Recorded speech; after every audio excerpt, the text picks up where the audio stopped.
Hello students, welcome to honours corner. আমি সুবিনয়। এই ভিডিওতে আমরা প্রাইড অ্যান্ড প্রিজুডাইস থেকে যে ইম্পর্টেন্ট কোয়েশ্চেনগুলা সাধারণত এসকেবিইউ ইউনিভার্সিটিতে আসে সেগুলো আমরা এই ভিডিওতে ডিসকাস করতে চলেছি। তো তোমরা যারা প্রাইড অ্যান্ড প্রিজুডাইসের গল্পটি জানো না বা আমার আগের ভিডিওগুলি দেখোনি, তারা আগে আমার প্রাইড অ্যান্ড প্রিজুডাইস এই টপিকের উপর ডিটেলস ভিডিওগুলো আগে দেখে নাও, তারপর তোমরা এই ভিডিওটি দেখবে, তাহলে অতি সহজেই এই ভিডিওর গুরুত্বটি বুঝতে পারবে। এবং এই ভিডিওতে আমি প্রাইড অ্যান্ড প্রিজুডাইসের যে সাজেশন তোমাদেরকে দিয়েছি সেগুলা তোমাদের পরীক্ষাতে ইন্টারনাল এবং ফাইনাল এক্সামে খুব গুরুত্বপূর্ণ হতে চলেছে। তো চলো আমরা শুরু করছি 10 মার্কসের ইম্পর্টেন্ট কোয়েশ্চেন দিয়ে বা সাজেশন দিয়ে আমরা আজকের এই ভিডিও শুরু করছি। তো দেখো, 10 মার্কসের ইম্পর্টেন্ট যে সমস্ত কোয়েশ্চেনগুলো রয়েছে তার মধ্যে সব থেকে বেশি ইম্পর্টেন্ট যেগুলা বিগত বছরগুলোতে বারবার এসেছে এসকেবিইউ ইউনিভার্সিটিতে, তার মধ্যে প্রথম হচ্ছে significance of the title pride and prejudice. তো দেখো, এটা এসকেবিইউ ইউনিভার্সিটিতে 2021-এ অর্থাৎ 2021-এ এই প্রশ্নটি এসেছিল। ঠিক আছে, কি প্রশ্নটি? সিগনিফিকেন্স অফ দ্য টাইটেল, অর্থাৎ প্রাইড অ্যান্ড প্রিজুডাইস যে গল্পটি রয়েছে তার যে নামকরণ, সেই নামকরণটি কতটা সার্থক, কতটা অ্যাপ্রোপ্রিয়েট, সেটা হচ্ছে প্রশ্ন। তো দেখো, এই উত্তরটিও আমি লিখে দিয়েছি যে কিভাবে তোমরা উত্তরটি লিখবে। প্রথমে একটা ইন্ট্রোডাকশন দিবে, ঠিক আছে, তারপর আমাদের যে প্রধান চরিত্র ডার্সি এবং এলিজাবেথ, তাদের দুজনকে নিয়েই যেহেতু এই গল্প, তো ডার্সির প্রাইড কিভাবে আমরা এই গল্পে দেখতে পাচ্ছি এবং তার সাথে সাথে আমাদের যে হিরোইন অর্থাৎ এলিজাবেথ, তার প্রিজুডাইস কতটা ইম্পর্টেন্ট এই গল্পে। তো এই জিনিসটা নিয়েই আমাদের প্রথম প্রশ্ন হচ্ছে টাইটেল, শিরোনাম। ঠিক আছে, তারপর দেখো নেক্সট প্রশ্ন যেটা আমাদের ইম্পর্টেন্ট, সেটা হচ্ছে character of Elizabeth Bennet the heroine, অর্থাৎ এই গল্পের যে প্রধান চরিত্র অর্থাৎ যে নায়িকা আমাদের এলিজাবেথ ব্যানেট, তার চরিত্রটিও বারবার এসকেবিইউ ইউনিভার্সিটিতে প্রশ্ন এসেছে। এটি 2019, 2022 বারবার দুবার এই প্রশ্নটি এসেছে। এই বছরেও এটি তোমাদের ইম্পর্টেন্ট কোশ্চেন হতে চলেছে। তাহলে সেকেন্ড ইম্পর্টেন্ট কোশ্চেন 10 মার্কসের জন্য হলো ক্যারেক্টার অফ এলিজাবেথ ব্যানেট। তো দেখো, এলিজাবেথ ব্যানেটের যে ক্যারেক্টারের যে বৈশিষ্ট্যগুলো সেগুলো তোমাদেরকে এখানে লিখতে হবে। তার যে উইট, হিউমার, তার যে ইন্টেলিজেন্স, ঠিক আছে, এলিজাবেথ ব্যানেট কতটা ইন্ডিপেন্ডেন্ট ইন্ডিপেন্ডেন্ট এবং তার সেলফ রেসপেক্ট কতটা ম্যাটার করে এলিজাবেথ ব্যানেটের কাছে, ঠিক আছে, এবং তার পরিবারের প্রতি তার ভালোবাসা, সে তার দিদি জেনকে ভালোবাসে, তার পরিবারের জন্য সে অনেক কিছু করার জন্য চেষ্টা করে। তার কিভাবে তার একটা ভুল হয়েছিল আমাদের ডার্সিকে বুঝতে, তার ফলেও তার প্রিজুডাইস থেকে সে কিভাবে ওভারকাম করে, সেই সমস্ত কিছু লিখে নিয়ে তোমরা এই অ্যান্সারটা করতে পারবে। তৃতীয় ইম্পর্টেন্ট কোশ্চেন হচ্ছে character of Fitzwilliam Darcy, আমাদের এই গল্পের যে নায়ক, the hero of the novel. তো এই ডার্সির ক্যারেক্টারটাও অনেকবার পরীক্ষায় আসে, 10 মার্কসের ইম্পর্টেন্ট কোশ্চেন। দেখো, 2023, 2025 বারবার এই প্রশ্নটি এসেছে। তো এই প্রশ্নটাও তোমাদের ইম্পর্টেন্ট। ঠিক আছে, কি প্রশ্ন? Character of Fitzwilliam Darcy. তো দেখো, ডার্সির তোমরা একটা ইন্ট্রোডাকশন দিবে, তারপর তোমরা দেখাবে। আপাতত প্রথমত যদিও এই গল্পে ডার্সির প্রাইড নিয়ে আমরা দেখতে পাচ্ছি, ডার্সি একটা উদ্ধত, একটা অহংকারী লোক হিসাবে আমরা প্রথমে এই গল্পে দেখতে পাচ্ছি ডার্সিকে, যে খুব শান্ত প্রকৃতির একটা লোক, হ্যাঁ, খুব নীরস প্রকৃতির লোক, সোশ্যাল গ্যাদারিং এ খুব একটা কথাবার্তা বলতে পছন্দ করে না। কিন্তু ফাইনালি সেই চরিত্রটার আসল বৈশিষ্ট্য আমরা বুঝতে পারছি যে সে ফ্যামিলির প্রতি খুব লয়াল। সে তার বোন জর্জিয়ানা ডার্সিকে উইক হামের মতো দুষ্টু লোকের হাত থেকে বাঁচায়। এছাড়া সে যখন এলিজাবেথের ভালো গুণগুলি তার চোখে পড়ে, তখন সে এলিজাবেথের দিকে অনেকটা আকৃষ্ট হয়, এলিজাবেথের প্রশংসা করে এবং এলিজাবেথকে সে ভালোবাসতে শুরু করে। ঠিক আছে, তার ভালোবাসার মধ্যে কোনো রকমের স্বার্থ ছিল না, নিঃস্বার্থভাবে সে এলিজাবেথকে ভালোবাসে। এলিজাবেথকে ভালোবাসে বলেই বেনেট পরিবারের আত্মসম্মান রক্ষার জন্য সে উইকহাম এবং লিডিয়াকে খুঁজে বার করেছিল। ঠিক আছে, তোমরা যারা গল্পটা পড়েছো তারা জানো, আর যদি গল্পটি পড়ে না থাকো তাহলে আমার ডিটেলসে ভিডিও দেওয়া আছে, প্রাইড এন্ড প্রেজুডিসের ভলিউম 1, ভলিউম 2, ভলিউম 3 এর সামারি, সেগুলো দেখবে। তো চলো এবার আমরা চতুর্থ প্রশ্ন, 10 মার্কসের ইম্পর্টেন্ট ঠিক আছে, সেটা আমরা ডিসকাস করি। তো চতুর্থ ইম্পর্টেন্ট প্রশ্ন হচ্ছে সোশ্যাল লাইফ আর কমেডি অফ ম্যানার। তোমরা জানো যে প্রাইড এন্ড প্রেজুডিস হচ্ছে একটা comedy of manner, Jane Austen comedy of ম্যানারের জন্য খুব খুব বিখ্যাত। প্লাস এর সাথে আরেকটা কোশ্চেন অ্যাটাচ করে দিয়েছি আমি, সেটা হচ্ছে সোশ্যাল লাইফ। ঠিক আছে, যে এই নভেলে কিভাবে সেই যুগের যে 19th সেঞ্চুরির যে সোসাইটি, সেই সমাজকে কিভাবে দেখানো হয়েছে, কিভাবে জেন অস্টিন সমাজকে পোর্ট্রে করেছে, সেটা হচ্ছে প্রশ্ন। তো এই একটা প্রশ্ন আমার মনে হয় খুব গুরুত্বপূর্ণ, তোমাদের পরীক্ষাতে আসতেই পারে। ঠিক আছে, তো জেন অস্টিনের এটা ইন্ট্রোডাকশন দিবে এবং কিভাবে তিনি এই মানি ম্যারেজ থিম এর উপর সমাজকে দেখানোর চেষ্টা করেছেন। ঠিক আছে, তারপর তিনি ক্লাস কনসায়েন্স তার মধ্যে রয়েছে সেগুলাও দেখাবে। ঠিক আছে, এমনকি তোমরা যা হিউম্যান নেচারের যে ফলিজ, ঠিক আছে, বিশেষ করে জেন অস্টিন যেখানে খুব এক্সপার্ট স্যাটায়ার এবং আইরনিতে, সেটাও দেখাবে।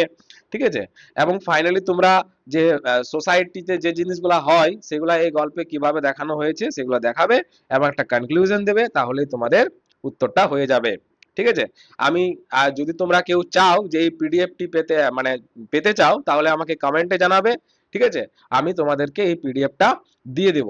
আর যদি কেউ আমার কাছে ক্লাস করতে চাও, আমি 5th সেমিস্টারের ক্লাস এখন আমার চলছে। ঠিক আছে, তো অন্যান্য 5th সেমিস্টারের তোমাদের যে সমস্ত টপিকগুলো রয়েছে সেগুলাও তোমরা যদি ক্লাস করতে চাও তো আমাকে কমেন্টে জানাবে, আমি তোমাদেরকে আমার ক্লাসে অ্যাড করে নেব। তুমি বাড়িতে বসেই যে কোনো জায়গা থেকেই আমার ক্লাস বসে ঘরে বসেই করতে পারবে। তো দেখো পঞ্চম এবং শেষ ইম্পর্টেন্ট 10 মার্কসের কোশ্চেন হচ্ছে আমাদের the theme of money and mercenary marriage in pride and prejudice. এটা 2025-এর একটা কোশ্চেন ছিল 10 মার্কসের। তো এটাও আমাদের শেষ 10 মার্কসের ইম্পর্টেন্ট কোশ্চেন, যে কিভাবে theme of money and marriage, ঠিক আছে, বিয়েকে কিভাবে একটা টাকা পয়সার দৃষ্টিভঙ্গিতে জেন অস্টিন তুলে ধরেছিলেন, সেই কোশ্চেনটা বারবার ইউনিভার্সিটিতে আসে। আমাদের এসকেবি ইউনিভার্সিটিতে 2025-এ এই প্রশ্নটা ছিল। ঠিক আছে, তো এখানে দেখো ইন্ট্রোডাকশন দিবে, তারপর ইকোনমিক রিয়ালিটি সেই যুগের যে ছিল সেটা দেখাবে, কিভাবে মানুষ বিয়েটাকে একটা সিকিউরিটি হিসাবে দেখে নিত। ঠিক আছে, মানুষ টাকা পয়সার বিনিময়ে বিয়েটাকে একটা প্রেফারেন্স দিত। ঠিক আছে, শার্লট লুকাসের মতো যে ক্যারেক্টার রয়েছে, যার মেন্টালিটি হচ্ছে যে বিয়ে করে নেওয়ার মানে হচ্ছে তুমি সেটেল হয়ে যাওয়া। ঠিক আছে, একটা সিকিউরিটির জন্য বিয়েটাকে দরকার হিসাবে মনে করে। ঠিক আছে, আর মিসেস ব্যারেটেরও থিঙ্কিং তাই, তিনি তার 5 মেয়ের বিয়ে দিতে চাই তাদের লাইফটা সিকিউর করার জন্য, কারণ মিস্টার ব্যানেটের সম্পত্তি সবকিছু মিস্টার কলিন্সের হাতে চলে যাবে বলে।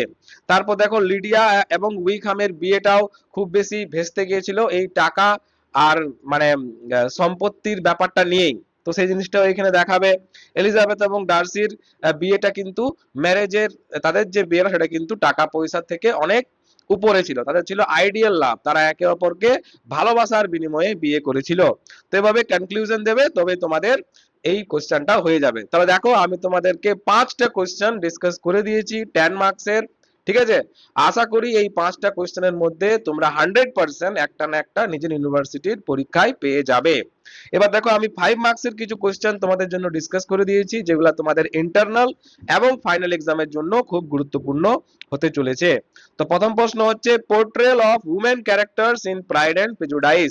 প্রাইড এন্ড প্রেজুডিস গল্পে যে মহিলা চরিত্রগুলি রয়েছে তাদের ব্যাখ্যা এখানে করতে বলা হয়েছে। তো জেন অস্টিন তার মহিলা ক্যারেক্টারগুলোকে যেভাবে তুলে ধরেছেন সেটাই হচ্ছে এই প্রশ্ন।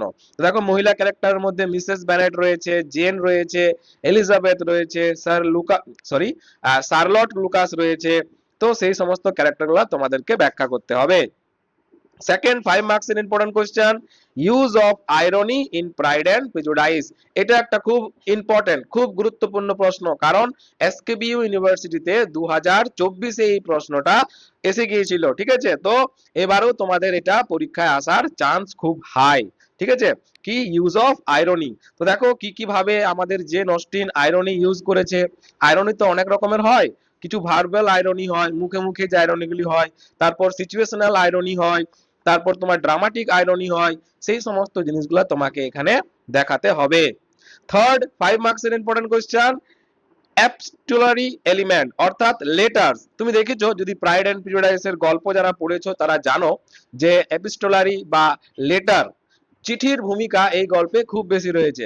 দেখবে ডার্সি যে চিঠি লিখেছিল আমাদের এলিজাবেথকে, যেখানে সে তার নিজের কনফেস করেছিল তার দোষ গুণ এবং নিজের মেন্টালিটি এলিজাবেথকে জানায়, যার ফলে এলিজাবেথ নিজের প্রিজুডাইস বলে ডার্সির প্রতি আকৃষ্ট হতে শুরু করে। তো সেই লেটারটা, ডার্সির সেই চিঠিটা এই গল্পের একটা টার্নিং পয়েন্ট ছিল।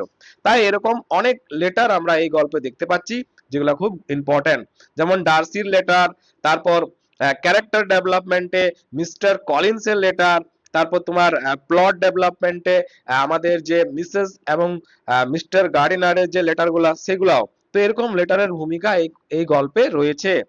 চতুর্থ 5 মার্কসের important question, importance of the opening lines of Pride and Prejudice. দেখবে এই নভেলটা যারা আমার কাছে ক্লাস করেছো বা যারা আমার ভিডিওগুলো দেখেছো, আমি বারবার বলেছিলাম যে এই গল্পটা শুরু হয়েছিল একটা খুব সুন্দর লাইন দিয়ে। তো ওই ওপেনিং লাইনটা কিন্তু খুব গুরুত্বপূর্ণ, সেখান থেকেও 5 মার্কসের কোশ্চেন আসতে পারে। কি ছিল opening line? It is a truth universally acknowledge that a single man in possession of a good fortune must be in want of a wife। এই লাইনটার গুরুত্বপূর্ণ জিনিস হচ্ছে এটাই যে এই লাইনটা দিয়েই নভেল শুরু, এবং এই লাইনটার দ্বারা এই নভেলের থিম যেটা হচ্ছে মানি ম্যারেজ থিম সেটা কিন্তু খুব ভালোভাবে প্রকাশ পেয়েছিল। তাই এই লাইনটা খুব ইম্পর্টেন্ট। পঞ্চম ইম্পর্টেন্ট প্রশ্ন হচ্ছে the sub plot. Sub plot গল্পের যে সাব প্লটকে মেন প্লটে আছে আমাদের হিরো হিরোইন ডার্সি আর এলিজাবেথ, আর সাব প্লটে রয়েছে জেন আর বিংলের লাভ স্টোরি। ঠিক আছে, তো সেই সাব প্লট বা জেন আর বিংলের লাভ স্টোরিটাও এখানে 5 মার্কসের কোশ্চেন আসতে পারে। তো দেখো এদের লাভটা কিন্তু আইডিয়াল লাভ, ঠিক আছে, এরা কিন্তু একে অপরকে টাকা পয়সার বিনিময়ে নয়, শুধুমাত্র ভালো লাগা ভালোবাসার বিনিময়ে একে অপরকে বিয়ে করেছিল। তাদের মধ্যে রোম্যান্স কিন্তু ভরপুর মাত্রায় ছিল। বাইরের কিছু বাহ্যিক বিভিন্ন রকমের অবস্টাকেল বা প্রবলেম এসেছিল, কিন্তু সেগুলো তারা লাভার দুজনেই ওভারকাম করে এবং একটা ফাইনাল হ্যাপি এন্ডিং এ জেন আর বিংলে লাভ স্টোরি পৌঁছেছিল। আর 5 নম্বর ইম্পর্টেন্ট কোশ্চেন 5 মার্কসের হচ্ছে মিস্টার জর্জ উইকহাম, যাকে আমরা বলতে পারি এই গল্পের অ্যান্টাগনিস্ট বা villain of Pride and Prejudice. তো তার চরিত্রটা অনেক সময় প্রশ্নে আসতে পারে। তো জর্জ উইকহাম কেমন লোক? জর্জ উইকহাম হচ্ছে একজন মিলিটারি অফিসার যে টাকার বিনিময়ে মানুষকে নিজের মিষ্টি মিষ্টি ভাষায় ফাঁসাতে ভালো পারে। সে এলিজাবেথকে নিজের মিষ্টি ভাষায় ফাঁসাবার চেষ্টা করেছিল। তারপর মিস কিং বলে একজন ভালো ধনী হয়ে যাওয়া, রাতারাত ধনী হয়ে যাওয়া এক মেয়েকে ফাঁসাবার চেষ্টা করেছিল। ইভেন ডার্সির বোন জর্জিয়ানা ডার্সিকেও সে ফাঁসাবার চেষ্টা করেছিল। শেষমেশ সে সাকসেস হয় আমাদের এলিজাবেথের ছোট বোন লিডিয়াকে ফাঁসাতে, এবং লিডিয়াকে সে বিয়ে করে নেয়। ঠিক আছে, এবং তারপর ইম্পর্টেন্ট প্রশ্ন হচ্ছে 6 number, character of Charlotte Lucas. Charlotte লুকাসের ক্যারেক্টারটা আমার মনে হয় এই বছরে তোমাদের ইম্পর্টেন্ট প্রশ্ন। শার্লট লুকাসের ক্যারেক্টারটাও তোমরা একবার দেখে রাখবে। তো শার্লট লুকাস কে ছিলেন? শার্লট লুকাস হচ্ছেন আমাদের যে বেনেট পরিবার রয়েছে, বেনেট পরিবারের প্রতিবেশী, অর্থাৎ লুকাস ফ্যামিলির মেয়ে হচ্ছে শার্লট লুকাস। এই শার্লট লুকাস ছিল আমাদের এলিজাবেথ বেনেটের ভালো বা বেস্ট ফ্রেন্ড, ভালো বন্ধু ছিল শার্লট লুকাস। এর মেন্টালিটি একটু কিন্তু আলাদা এলিজাবেথের থেকে। এই শার্লট লুকাস মনে করে যে বিয়ে করা উচিত মেয়েদেরকে নিজের লাইফটা সিকিউর করার জন্য, নিজের জীবনটাকে ভালোভাবে কাটানোর জন্য, টাকা পয়সার দিক থেকে মেয়েরা যাতে সিকিউরিটি পায় তার জন্যই মেয়েদেরকে বিয়ে করে নেওয়া উচিত। তো এই রকমের মেন্টালিটির ক্যারেক্টার হচ্ছে আমাদের শার্লট লুকাস, তার ক্যারেক্টারটাও খুব ইম্পর্টেন্ট। তো দেখো আমি 5 মার্কসের তোমাদের জন্য 6টা প্রশ্ন দিয়েছি, আশা করি তোমরা এই 6টা প্রশ্নের মধ্যেই নিজের পরীক্ষার সময় একটা না একটা পেয়ে যাবে। ঠিক আছে, তো আর তোমরা যদি এই পর্যন্ত ভিডিওটি দেখেছো, খুব কাজের যদি মনে হয় ভিডিওটি, তাহলে চ্যানেলটি সাবস্ক্রাইব করে রাখো, নিজের বন্ধুদের মধ্যে এই ভিডিওটি শেয়ার করে দাও। আর আমার কাছে ক্লাস করতে চাইলে, ঘরে বসে যদি ক্লাস করতে চাও, তাহলে কমেন্টে আমাকে জানাও। এই ভিডিও এই পর্যন্তই।